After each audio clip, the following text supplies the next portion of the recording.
Граната отлично выходит из обороны в атаку, большими силами. И главное, что успевает возвращаться после этого. Дани Бенитес. Расстрел. И аут в пользу Гранаты.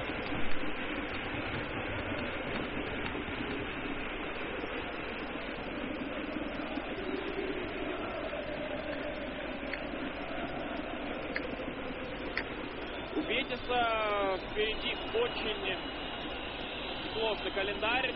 Давайте после этой атаки продолжим. Ньем на правом фланге. Еще один прострел. Эль Араби. Подбор. Рико удар. 2-1.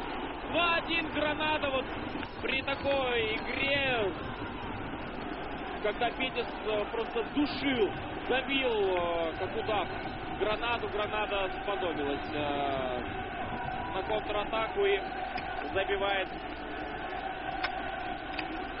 мяч. Микель Рико выводит свою команду вперед. Передача с правого фланга Ньома. На опережение здорово играет Эль Араби. Красавец. Гроссмейстерская пауза. Профессор Микель Рико. Ну, наверное, 8 из 10 футболистов в такой ситуации наносили бы удары, попали в руку Альберто Каньеса. Но Микель Рико входит в число тех ребят, которые убрали под себя. И спокойненько левой ногой в девяточку, будьте любезны, 2-1 начинается с центра поля.